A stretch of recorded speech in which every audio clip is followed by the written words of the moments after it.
Big one down in Miami this week. Josh Allen getting loose as he and his Buffalo Bills travel to South Beach to take on. Actually, it's not South Beach, huh? They don't. Oh my gosh. MJ gets so mad when you say that. Yeah, they don't. It's Miami Gardens. They don't play anywhere near South Beach. Fine. Then we're going to be hyper specific. The Rams don't play in LA. They play in Inglewood. Exactly. Tyreek Hill will be there at that game.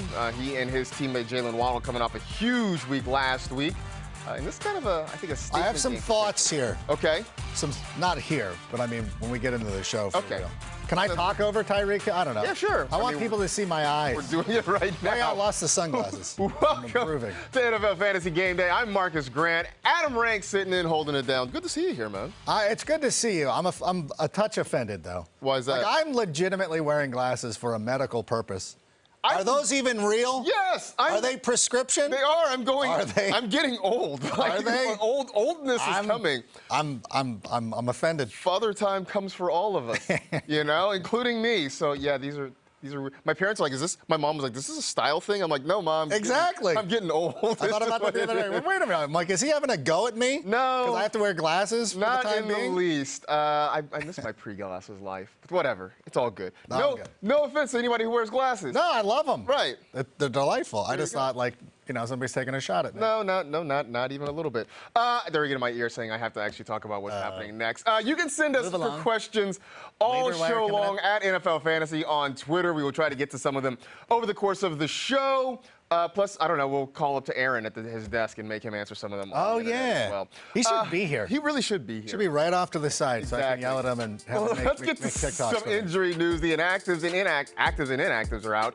For the early games, Jameis Winston, Alvin Kamara, both active for the Saints. Josh Jacobs, who didn't travel with the team on Friday, is expected to play today. J.K. Dobbins making his season debut, so good to see him back. Yeah. DeAndre Swift, Michael Pittman are active. Gabe Davis, Dawson Knox active for the Bills. The Dawson. In that big game down there in Miami Gardens. Miami Gardens, MJ.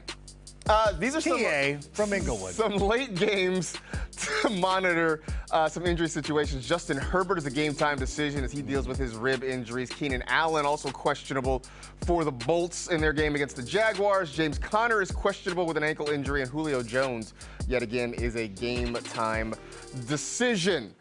This is where we are with Julio Jones. This is like a thing with him. It wasn't predictable at all. Yeah.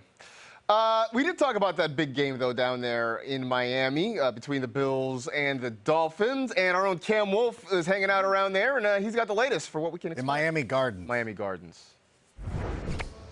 Here in Miami, we have the NFL's top 3 receiving leaders, Tyreek Hill, Stephon Diggs, and Jalen Waddle. The first time that's happened in a single game since 1980. And a matchup I'm looking forward to today, Stephon Diggs versus Xavier Howard. The Dolphins trust X to guard receivers one-on-one in travel. And so does Josh Allen test Diggs and X a bunch today? Well, GM Brandon Beane told me they got Stephon Diggs for Josh Allen so he wouldn't have to do it all by himself.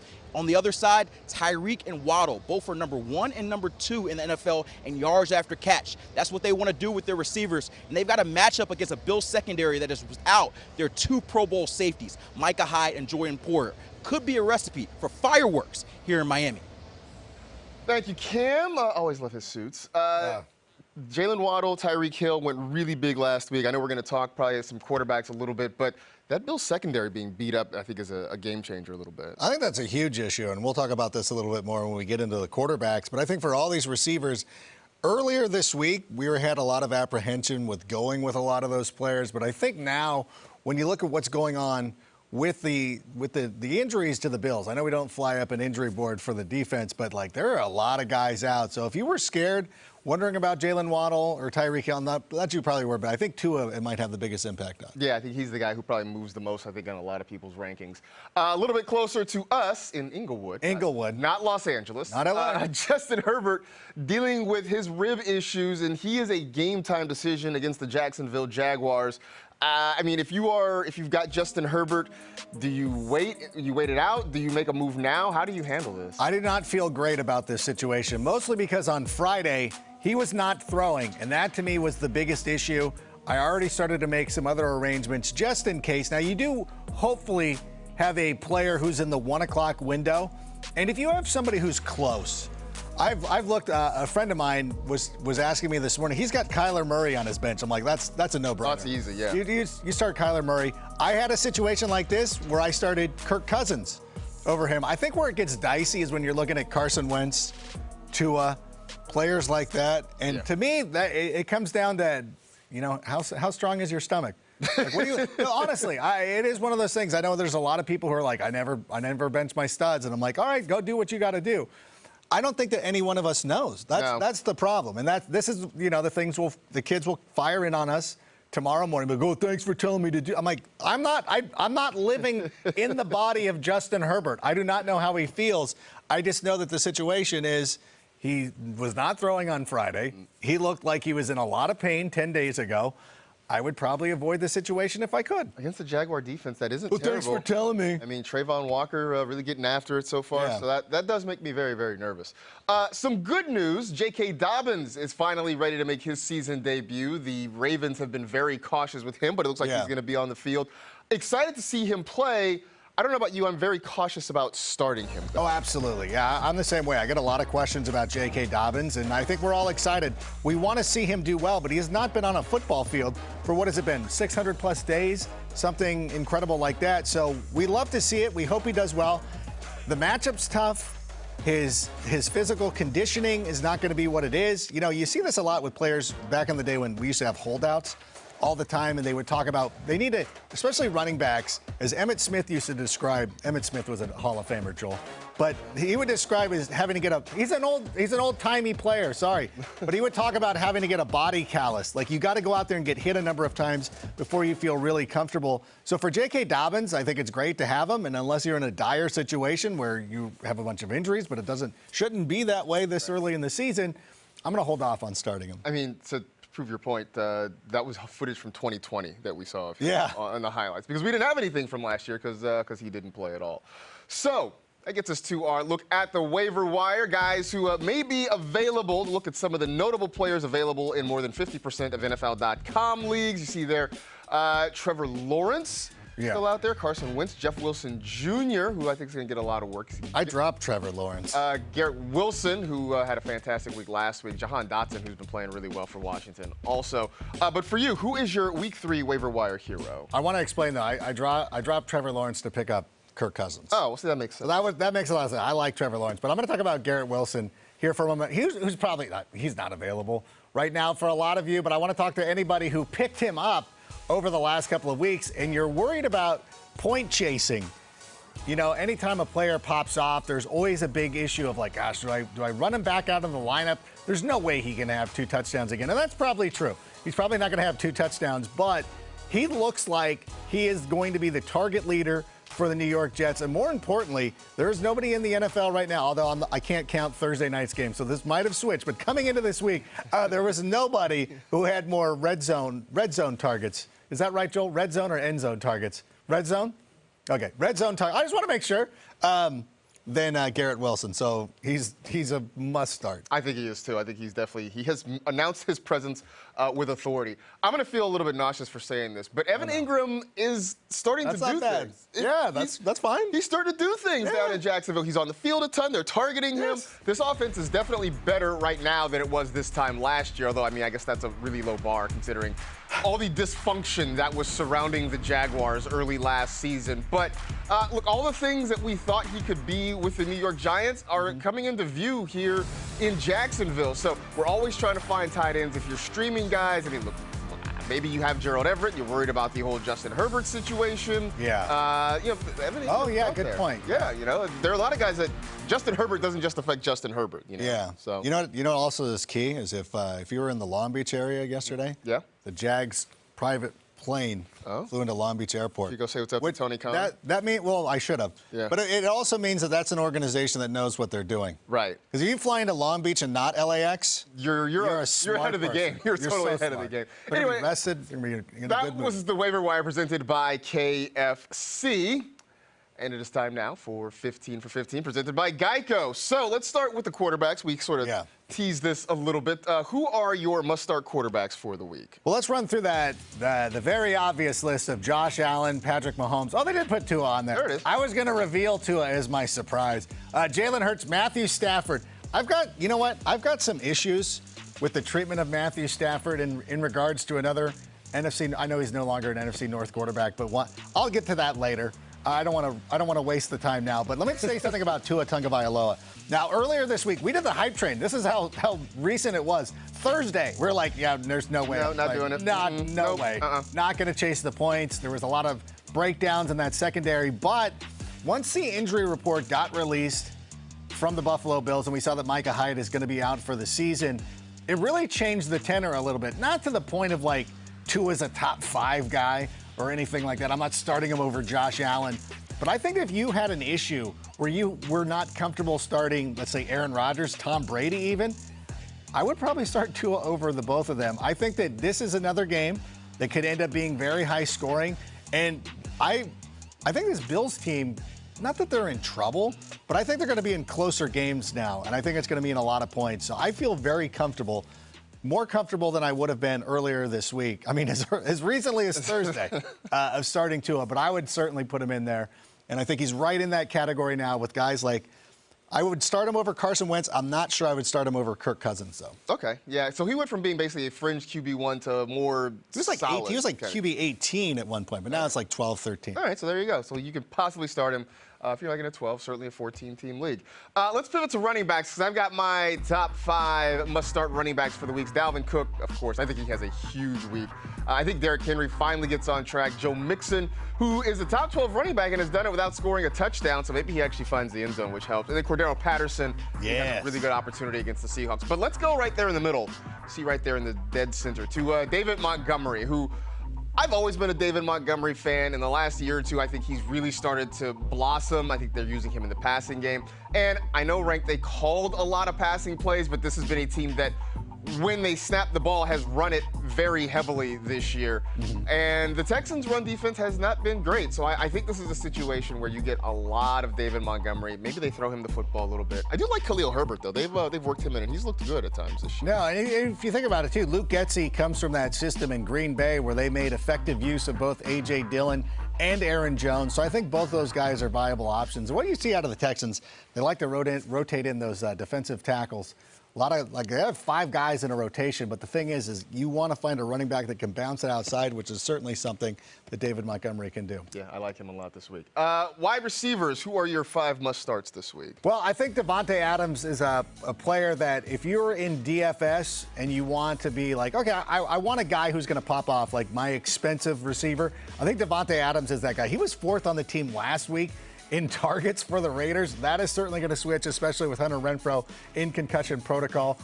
All these guys are lock solid. You're starting all of them. But I want to talk a little bit about Marquise Hollywood Brown, who I think has an opportunity with the Arizona Cardinals this week. Now, over the last number of games, the Rams and the Cardinals have been in a lot of high-scoring contests. And so for me, I want to get as many shares as possible. My friend I was talking about, who is starting Kyler Murray over Herbert, you know, he's stacking them with Zach Ertz. I think that's a great option. But I think Hollywood Brown is one of those guys. And you know what? I was talking about Garrett Wilson. I've been going back and forth all morning trying to figure out who I'm playing over Hollywood Brown or Garrett Wilson because I have good receivers. I might actually I don't know what I'm going to do. We might just trade one of them. I wish I could. These guys, anytime, listen, it's my league with the DePaulo brothers. Anytime there's a trade offer, everybody's like, nope. Instant. Because I'm sure they think you're trying to pull one over on them. Like if I tried to trade Josh Allen for Younghoe Koo, they'd be like, no way. What do you know? I'm not doing it. You should actually try that, see if that works. Actually go the other way. Anyway, this is I actually have Younghoe Koo. All right. It's not a bad kicker to have. My tight ends, Tyler Higbee, who is having himself quite a year, at least the first 2 weeks. The Dawson is back in our lives. Kyle Pitts. This is like the don't panic on Kyle Pitts because I just think spike targets are coming. It's been 2 weeks, but people are like freaked out. But I think spike targets are coming because Arthur Smith is tired of hearing us jibber jabber.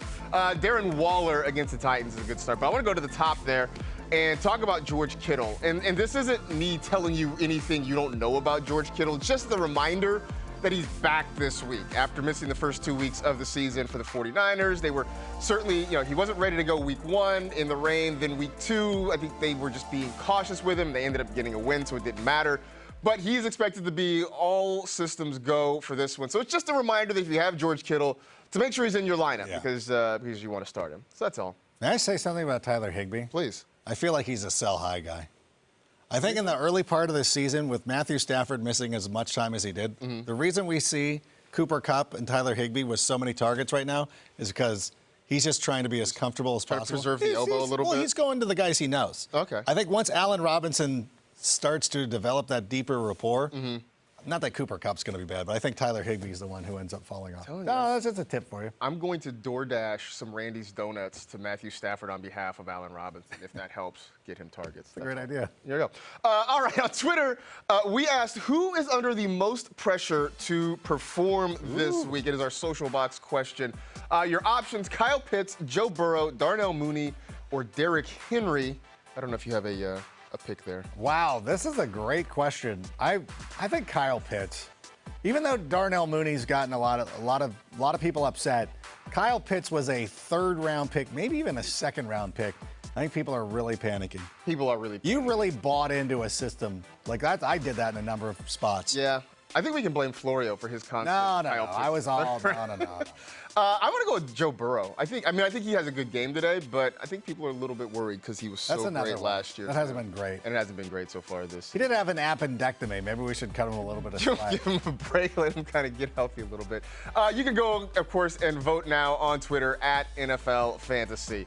Hey, I don't know if you've heard, but there's a big game happening down in Miami Gardens between the Buffalo Bills and the Miami Dolphins. Jalen Waddle getting ready for that, trying to back up what was a huge game for he and Tyreek Hill last week. And there is Patrick Mahomes galloping toward the end zone against the Colts. His brother's like, I wish I could TikTok that. Exactly. They're trying to figure out how to make that happen. We got burning questions coming up. That's next on NFL Fantasy Game Day presented by Geico.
Thing moves. Jonathan Taylor getting loose for his team's game against the Kansas City Chiefs. Can we call him JTT without, like, confused? Do people even remember who JTT is? No. Dude, Joel, our researcher, didn't even know who Emmitt Smith was. I guess, though, JTT's probably a little bit more recent. JTT was Jonathan Taylor Thomas. He was a kid on a sitcom in the 90s that was really popular amongst the teenage set.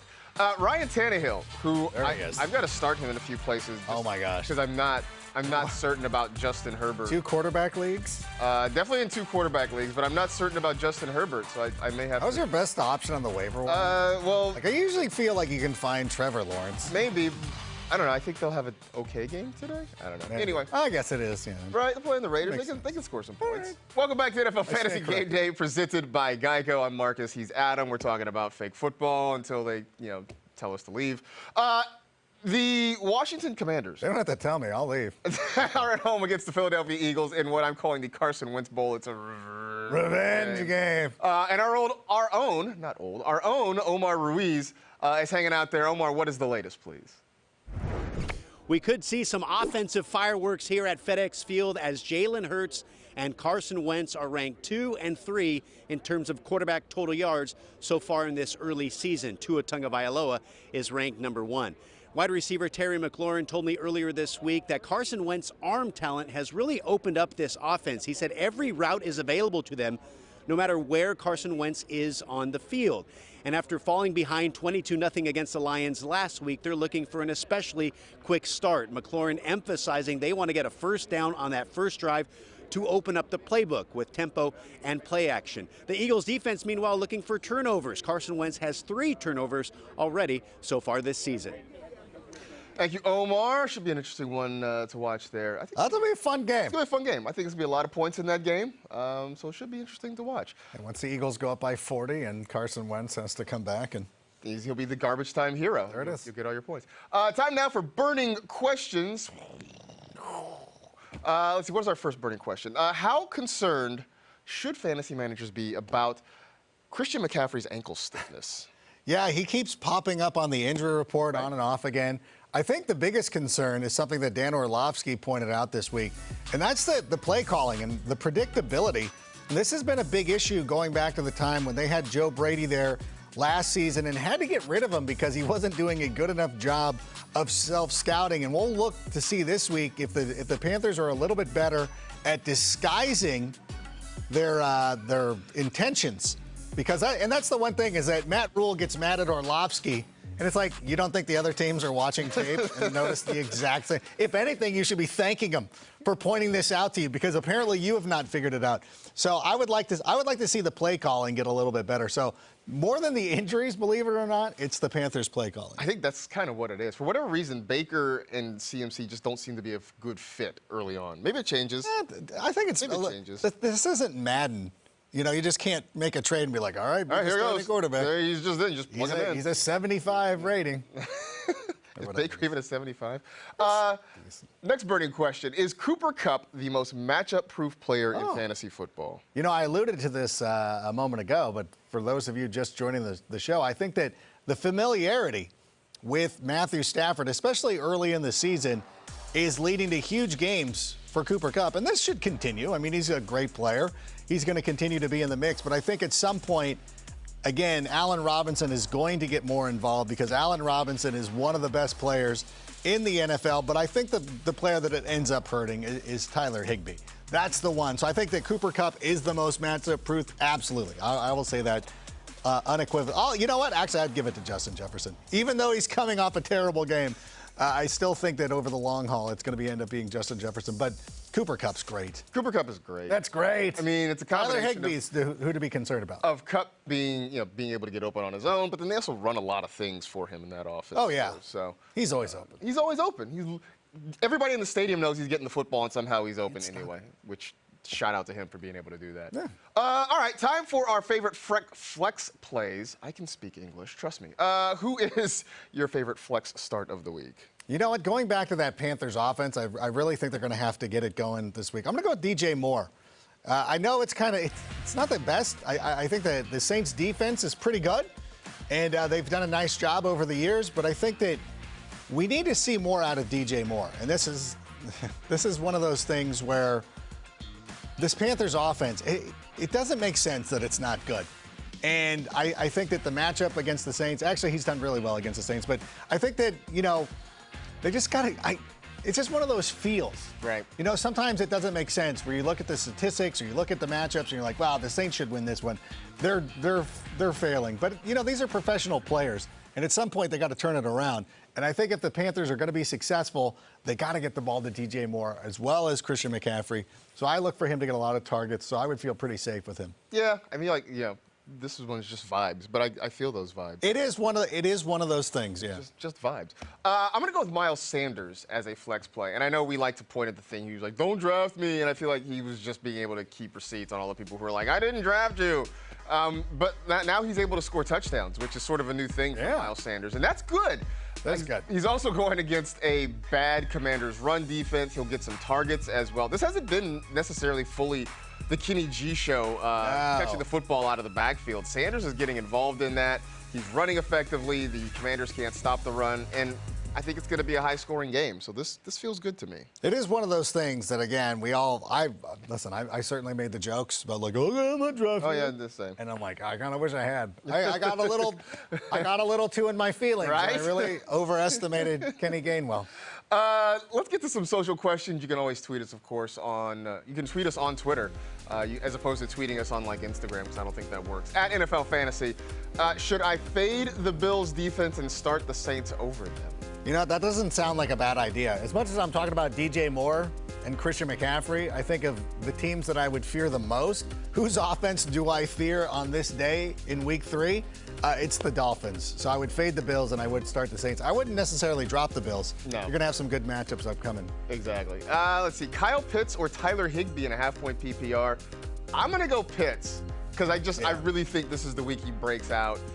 He's been on the field a ton. They just haven't been able to target him. So maybe this is the week that Arthur Smith goes back to his old Jonnu Smith playbook and dials some things up for Kyle Pitts. But I like Delaney Walker too, right? Delaney Walker too. Yeah, I think Arthur Smith was the tight ends coach then when Delaney Walker was there.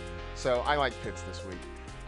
Kendrick Bourne or Greg Dortch for flex. This is a deep one. You know what you want to say. I'm gonna take Greg Dortch. Of course. Even though Jacoby Myers isn't playing this week, but I still think Greg Dortch is the dude. I just don't trust the Patriots passing game as well. Damian Pierce or Jeff Wilson in standard leagues? I know you've been on a deep dive with the Texans this week. You know, Jeff Wilson feels so automatic, but I do think that they have to go with Damian Pierce here. Also, the Bears, I haven't seen the injury report. What are the line? Is Jack Sanborn, the rookie, I believe, is supposed to start this week? I think they could be without 2 of their starters. This is what happens. I'm too locked into fantasy. I didn't check the Bears' injuries to the linebackers because I know Roquan missed some time, and Adams also missed some time too. It also feels like the Texans really do want to feature Damian Pierce. No, that was one of the things that they wanted to move away. Are we bumping right now? Sorry. I think we are. But Lovie Smith has said that he wants to get Damian Pierce more involved. See, I appreciate that. Matt Ryan trying to get more involved. Hopefully he's better this week because Michael Pittman is back. They're going to need him against the Kansas City Chiefs because if they don't score points, they're going to be in a rough way. And Derek Carr getting loose down in Nashville. I think it's fitting that a car is going to be in Nissan Stadium this week. Oh, look at you. You like that? You've been waiting all week. All week. I've had that in my back pocket. Sleepers coming up next on NFL Fantasy Game Day presented by Geico.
Stephon Diggs getting ready for the Bills and the Dolphins. I was telling Michael F. Florio that I'm old enough to remember like When he played for the Vikings? but the late 80s, early 90s Bills-Dolphins rivalry when it was like Louis Oliver talking trash to Andre Reed and Jim Kelly.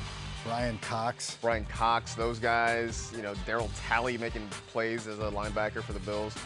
He had no idea. He had no idea what I was talking about. He's like, who? Yeah, exactly. Who's this? I mean, Devontae Adams, though. Devontae Adams, he knows. He knows Devontae Adams. They know who that is. Looking for a big day. No Hunter Renfrow for the Raiders. He's out with a concussion. That was so, I know I mentioned that before. I didn't want to speak out of turn. No, it's official. But he was fourth on the team last week in targets. I think Derek Carr was trying to be too cool.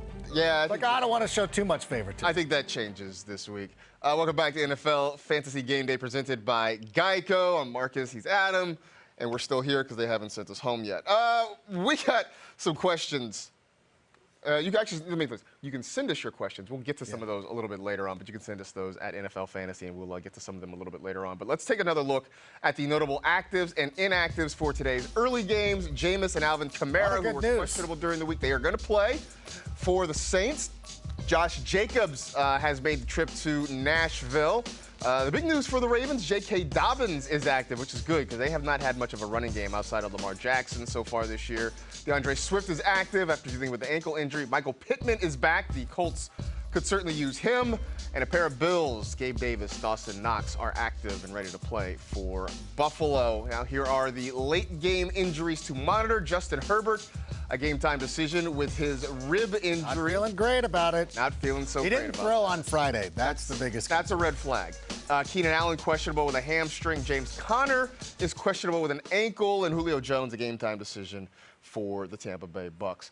Our pal Michael F. Florio is out today. He's sort of taking his own early season bye week. Thanks. We'll see you on Monday. Yeah. But he did take time out of his busy schedule, thankfully, to give us his top 5 underrated must-starts for Week 3. So, Florio, the floor is yours. Here are 5 players who deserve more hype and should be in your starting lineups in Week 3. At number 5, we have Tyler Higbee, who leads all tight ends in targets and snaps played through the first 2 weeks. Plus, he's facing the Arizona Cardinals, who allow by far the most fantasy points, catches, yards, and touchdowns to tight ends so far this season. At number 4, James Robinson going up against the Chargers. James Robinson is back like he never suffered an injury. He had 25 opportunities in Week 2 while playing over 60% of the snaps. He is the lead running back for the Jaguars and should be treated as such and be in your starting lineup. At number 3, Garrett Wilson going up against the Cincinnati Bengals. Garrett Wilson broke out in a big way in Week 2 with 14 targets, but he was being even more targeted than Elijah Moore in Week 1 as well. And this is a game against the Bengals where the Jets could be chasing points that should lead to more production for Garrett Wilson. At number 2, Drake London, another rookie receiver going up against the Seattle Seahawks. It's a good matchup for London, and the usage has been off the charts. No player has been targeted on more of their routes than Drake London through the first 2 weeks of the season. So go ahead and get him in. And then at number 1, Clyde Edwards-Helaire going up against the Colts. I know the usage looks a little funny for Clyde Edwards-Helaire the first 2 weeks, but Week 1 was a blowout. Week 2, he came off the field after a defender stepped on his knee. But besides that, he's being heavily used in the passing game. He's being used near the goal line. And he showed that he still has that burst with that 50-yard rush the other game. I would be starting Clyde Edwards-Helaire and all of these players in my Week 3 lineups this week. Thanks, Mike. That gets us to Fantasy Insurance presented by Geico. We're talking about the moves that can make or break a fantasy lineup, mostly the sleeper type. So, Rank, who you got to start? Well, you know, it's interesting. I think a lot of people are scrambling to go pick up a defense this week. So I'm going to go with the Philadelphia Eagles, who are surprisingly still out there in a lot of leagues. And I think the matchup this week against the Commanders it's not as great as you think it is, because I know that, you know, I've been making jokes about, oh, the Eagles will go up by 40 and everything like that. So it's a little bit risky, but at the same time, you're still going up against Carson Wentz. So I still want to play that matchup. So I had to go just drop right now Zamir White, who I picked up in a rush when Josh Jacobs didn't make the flight on Friday. But I'm like, oh, I need a defense. So I went and picked up the Eagles right now and inserted them into my lineup. You know, everybody talked about, you know, Kirk Cousins getting picked off by Darius Slay. But in Cousins' defense, Slay ran some really great routes. He was open. He was open. He was determined to target Slay How that could you evening. not hit him? For me, it's Greg Dortch, and I've been on the Greg Dortch train all week long, which means it's going to derail badly. But I'm going to stay on it because he's getting a lot of opportunity on an offense that throws the ball a lot, in a defense or a team that has a bad defense, which means they're giving up points, which means they're having to throw the football. And right now, the reports are James Conner seems like he is on track to play, but you wonder how much he may be limited, which means maybe some shorter throws to Greg Dortch just to kind of accentuate what may be a difficult opportunity to run the football. So I'm going to stick with it, I think, at least until Rondale Moore comes back. Dortch is in play for a lot of teams. So there it is. The Dortch. Dortch. Pasta Dorchi on the left-hand side. There you go. I think we're taking a break now. We're gonna go take a break. Let's take one anyway. We're just gonna revamp. Got too much to go through in my league of record. Get ourselves straightened out again. Lamar Jackson, who has been outstanding, forcing the Ravens to really. I don't love him that much this week. Really? He's a top 12er. All right. But I don't love him as much. At least I feel like he's a guy you don't really have to think about a whole lot on your team. And then Josh Allen. Carson Wentz. You know you're starting Josh Allen. There's Yes. really not a debate there. We got a showdown in Tampa between a couple of goats. I don't know. We'll talk about that next. No.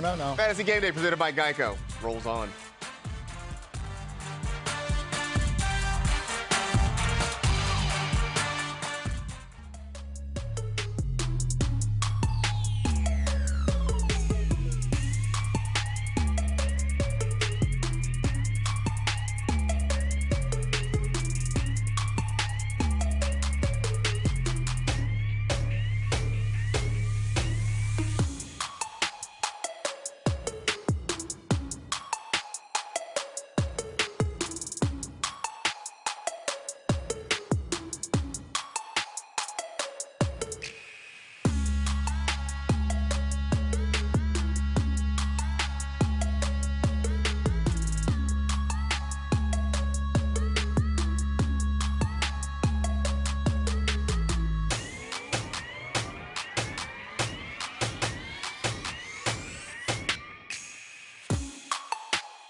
Oh, that's a good sight for Colts fans and fantasy managers.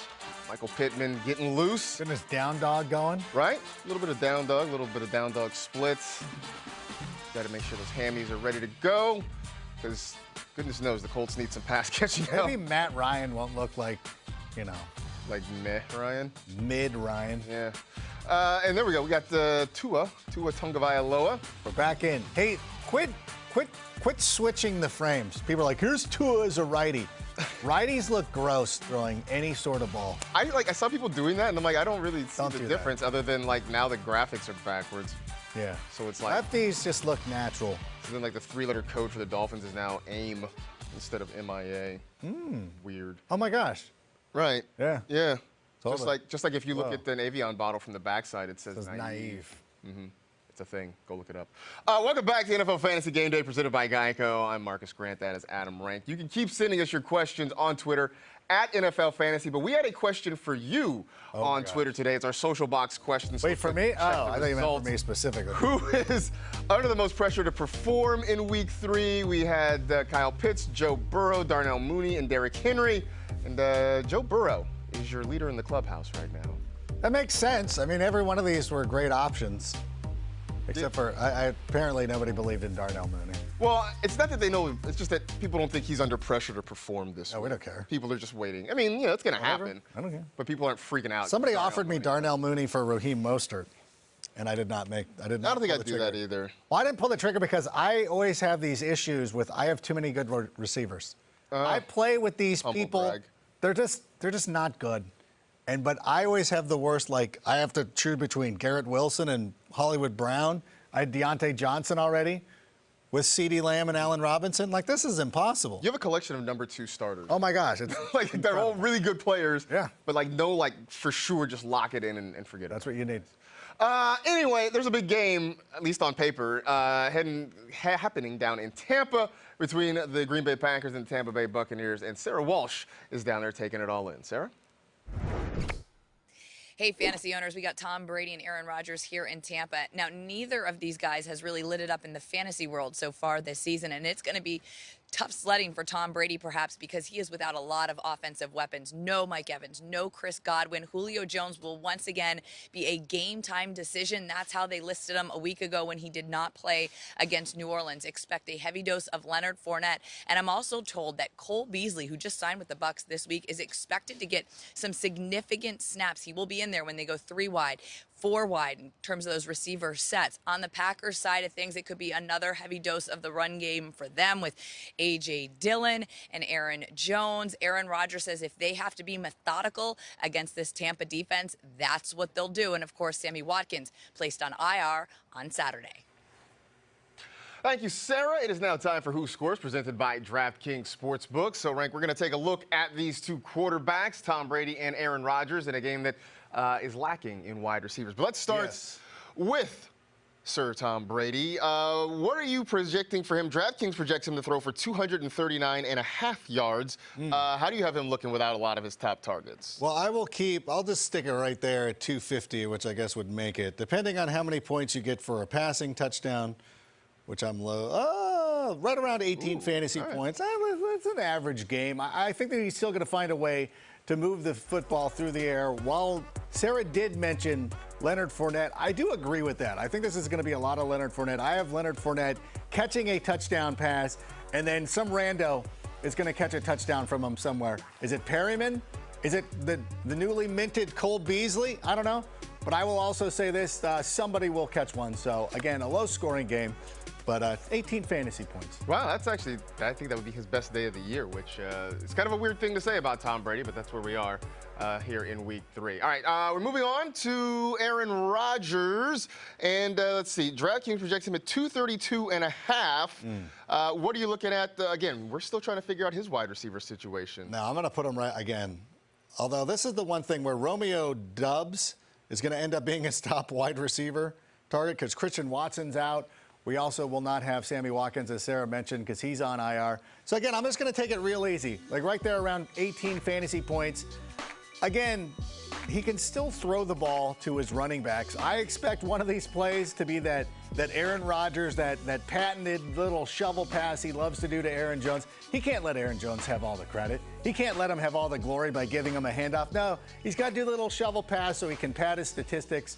People go out, throw on a goat jersey.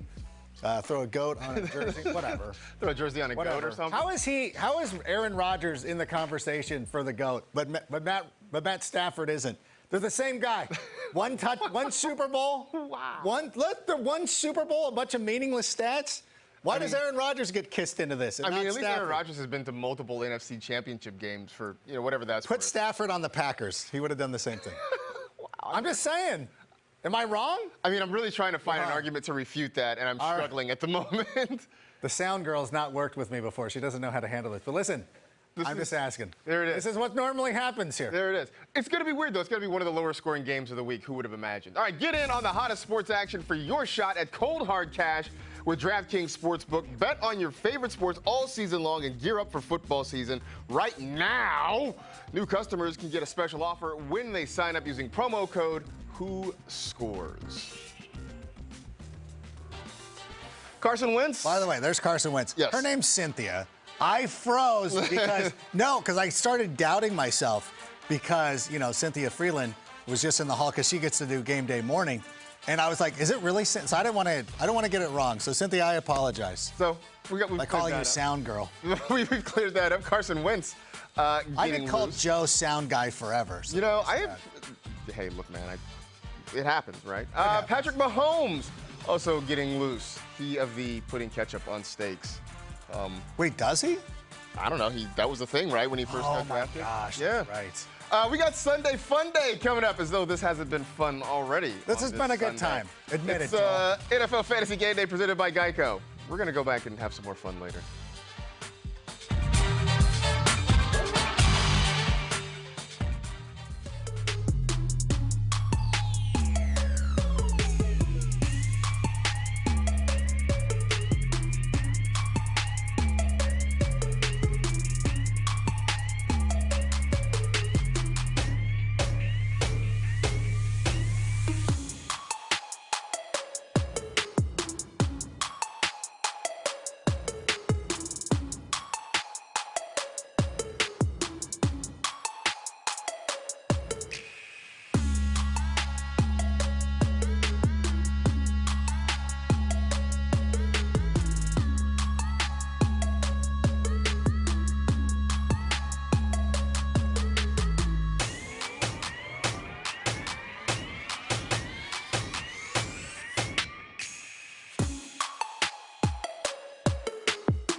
Back on NFL Fantasy Game Day presented by Geico. Yeah. So I wanted to see, so in the rundown, it said Hill and Waddle having fun, so I wanted to judge for myself. And it looks like they're having an enjoyable time out there.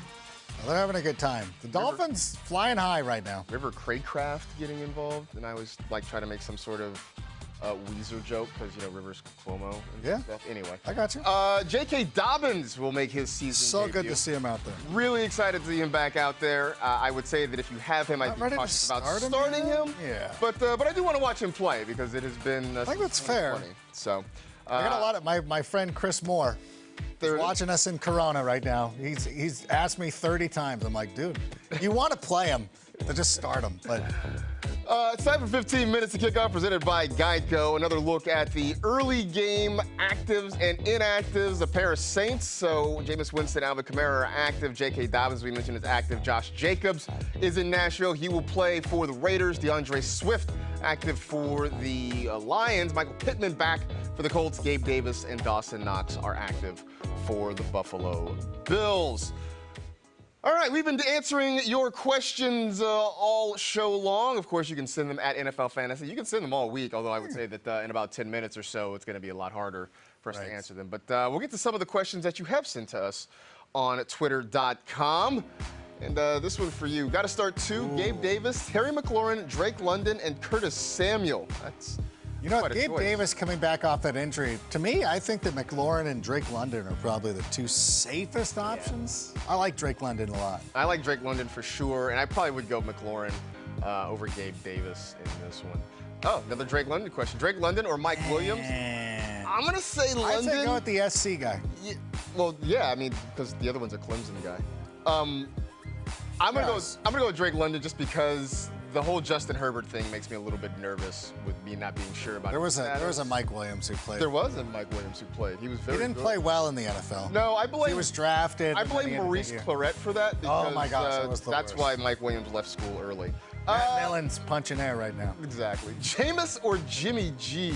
You know, Jameis needs to step up at some point. I really think that he's got to prove. You know, a lot of people had a lot of high hopes for this Saints team, and Jameis has got to go out there and sling it. I think Jameis is.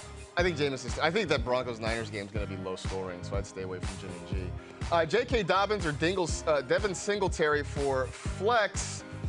I'd probably go Singletary. I don't love either one of these guys this week. This is a situation where if you really want, I think Ray wants to start J.K. Dobbins. I think he really does. I think do it. Do Ray, it, man. it. You know you want Make to. your heart happy. Just do it. Just you know. All the haters will hit me up on YouTube later. Be like, oh, this is malpractice. Follow your heart. I don't know. Listen, it's not great for anybody. Yeah. Let's go through some of these. Your top scorer of the week will be. I'm gonna go Chalky McChalkerson. All right. Josh Allen. I don't even want to mess around with it. I honestly believe that with this matchup, one of the reasons I might not have said this was that, hey, if they got up big, I don't think they're going to be getting up big. And to anybody who drafted Josh Allen this season, and I know they didn't show it last week, they were not pulling the foot off the pedal by any stretch of the imagination. But I think with the injuries to this defensive side of the football, they could be in a lot of contests where they have to score a ton of points. And that only helps us with Josh Allen. Even though he's kind of given up the running it as much as he's done, and it looks like somebody else will be the leading rusher on this team, I think Josh Allen's is as automatic as it is. What he's given up in rushing, though, he's making up for throwing the football. Yeah, so he's amazing. I'm going to go with Dalvin Cook because I think that game between the Lions and Vikings is going to be a high-scoring one. Dalvin's getting the ball a lot. I know it hasn't translated into a huge fantasy day just yet, but I think that's coming today. They're also sort of giving him targets, which is a newer thing. Huge, yeah. For the Vikings. So I like Dalvin Cook. I think this is a huge breakout game, and for anybody who's mildly worried because you spent probably a top 5 pick on him, and which I did, and you know he hasn't given you a 30-point game yet. I think it's okay. I think it's coming today. So I co-manage a team where my friend who's a Vikings fan wanted to trade him. I'm like, are you insane? No one hates fantasy players like the guys that have them. You know, like they're your own team, basically. You know what I mean. I got you. Let's go with a must-start quarterback for the week. Who is yours? You know what? I won't go as chalky this time. I'll say Matthew Stafford. I get a lot of questions about him. I think he's a really good option against the Arizona Cardinals. Last year, the road teams won both of these contests. And again, despite the fact that he missed some time during training camp, he's been nursing that elbow injury. I think that he's going to be just fine. I think this is going to be a high-scoring game. So Matthew Stafford is a must-start for me. Well, if you won't talk about Kirk Cousins, then I will. Because Kirk Cousins, no, this is a good one. I think he's a must-start quarterback this week. And forget what happened on Monday night. I know it's always fun to make jokes about Kirk Cousins in prime time. This game's not in prime time. Yeah. So we don't have to start. Oh, he's in. We don't have to worry about that this week. But moreover, I just think it's a bounce-back game for them. A much more forgiving defense. And again, a game that really could feature a lot of touchdowns both ways. So I think Kirk Cousins is going to bounce back. Your must-start running back, sir.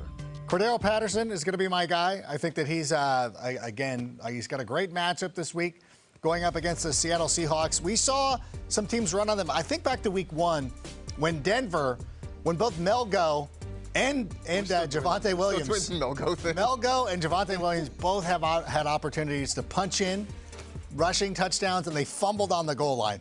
So as long as CP can just hold on to the football when he gets near that goal line, he's going to be just fine. So I think that he's a must-start for me. I mean, so we just do this with all running backs. He could be Corpat and Jav Will alongside Melgo in the Denver backfield. Melgo is such a thing. D-Sweet? I have no idea what to do with DeAndre Swift's name. I'm just going to say DeAndre Swift. I promise you that not all the players I'm going to pick in this segment are from this Vikings-Lions game. But good game. But it is a good game. And DeAndre Swift has been really great so far this season. And people have pointed out to me, Dwayne McFarland, who's really smart and does a lot of data stuff, talked about how, yes, he doesn't necessarily get talked about the same way we talk about Christian McCaffrey and Austin Eckler, but he's the same archetype. He's the same sort of player. That's a great point. He doesn't come off the field. He gets a ton of targets. He's really involved in the passing game. So while we don't think of him in the same level as Christian McCaffrey, he kind of gives you that kind of production. I wish at a better draft price. I wish I had done a better job of of trading for him. Yeah, he's been really good so far. Must start wide receiver. Who you got? I think it's CeeDee Lamb. Yeah. Is that who it was? Yeah. Okay, thank you. It is. I was lost in thought there for a moment because I was honestly I was sitting here regretting it. I'm like, do I really want to say? But they had the tapes queued up, so I did it. I will say this about CeeDee Lamb. Here's why you start him. I traded him to my friend Craig, so that means, and I'm playing Craig this week, so that means a huge opportunity for CeeDee Lamb. Listen, at some point you cannot be targeted this much and perform this poorly. He is a good NFL player. He has a lot of ability. A lot of people thought he was the best wide receiver coming out in that draft. I didn't. I thought it was Justin Jefferson. But still, he's a good player. If you target him double-digit times in every, he's going to be fine. That's my thing. I just needed a running back. I needed James Robinson. And I understand. Like sometimes trading players away doesn't mean you hate the player. No. It just means you need something else. Again, I always have a glut of receivers. Exactly. I'm going to go with DK Metcalf, and I know people are worried about him. I get it. Like, Geno Smith does not get people excited. But I like the matchup against the Falcons. And while Pete isn't saying it specifically, the rumor is they're going to let Geno cook. I don't know if that means we end up with memes of, like, underboiled hot dogs on Twitter or whatever, but I don't care. Just throw it in the direction of DK Metcalf. He's still, like you said about CeeDee Lamb, DK Metcalf is still a very good NFL player, and at some point, if the Seahawks are going to be successful, they're going to have to get him involved, and I think it happens against the Falcons today. Over to tight ends. Who's your must-start tight end this week? I'm just going to put it out in the atmosphere and say Kyle Pitts. Let's do it. Again, let's calm down. I have a lot of confidence that they are going to figure out a way. Arthur Smith is too good at his job not to figure out a way to get the ball into the hands of Kyle Pitts. And I think that, with the emergence of Drake London, that's also starting to take a little bit of the steam away of, you can't just necessarily concentrate solely on Kyle Pitts. There's some offensive talent on this Falcons team, and they're always in games where they have to catch up. So how is it not translating? That's why, again, I just preach patience to anybody. It's probably too late now. You should have swung a trade for Kyle Pitts this week because you're not going to be able to do it after this game. If you're going to do it, your window may have closed on that one. Yeah. I'm going to go with Tyler Higbee, and I know you said, Rank, that... No, he's still good. No. I know that at some point it may they may say take some food off this plate. I don't think it's going to be this week, though, necessarily, just because... Wait, watch Cooper Kupp miss a block here. That would have sprung him. That's a touchdown, right. Cooper! Cooper was trying to set up his own touchdown. Make the block! He's trying to set himself up. Either way, this is going to be, I think, a high-scoring game. The Cardinal defense is bad. I still think you get plenty of targets this week for Tyler Higbee. So that gets us to our bold predictions for the week. We're going to get nutty as we get out of here. Oh, you haven't. That's a diabolical laugh. Because I got to the homework before you. Let's get my single. Thank you. I am going to say Kirk Cousins and Jared Goff combine for at least 8 touchdowns on Sunday. I am here for it. I am here for this game. When I go down to Rip Beer Company in Huntington Beach, the PCH location, I will make sure that one of the TVs has this game on so I can watch it because it is going to be very exciting. But, yeah, so I stole that one from you because I know how you felt about this game. Which I still was able to sneak it in because, this show, we can still talk about this game from both sides. So I'm going to tell you that the Vikings are going to have 3 top 3 players in this game. Oh, look, you still did. I still am going to do it. I'm going to do it anyway. I didn't pivot to my B option. Kirk Cousins, Dalvin Cook, Justin Jefferson will all finish top 3 at their respective positions this week. This is going to be a fun game. I'm going to stay off YouTube if this game does not hit. Yeah. If this game ends up being 13-10, I'm going to be like, yeah, I'm going to check out. Is Rip still making that beer for you? It's brand new. They just tapped the keg this morning. Awesome. The fantastical commish. That's it. We're done. We thank you for watching. Enjoy week 3, everybody. We'll be back with you next week.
backs, and they're back there for Allen on 1st and 10. A block by Knox, and downfield a catch made by Diggs. He was working on Howard. The ball free. They say he was down 47 of Miami. A 28-yard completion on the game's first play. Well, the Dolphins like to blitz more than any team in the NFL. They blitz on the first play of the game, going man-to-man. There's Xavier.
Third down and 9. Fields has time. Looking deep. Not there. Bernard chasing him. Fields eludes him. Fields is going to take off. Fields has room to run. He's got the first down into Houston territory and out of bounds. Justin Fields taking off, and he picks up 29 on third down. One of the things that you'd love to do is to be able to keep Justin Fields in the pocket, not allowing him to escape. Because once he escapes the pocket, you're in peril, really. You can't really have a spy that matches up against him. Which guy on your team is over 6'3", 230 pounds and running?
Guards in the game. Nope, they're going to go up top instead. Back in the end zone, and it's caught for a touchdown. Jelani Woods, the rookie out of Virginia.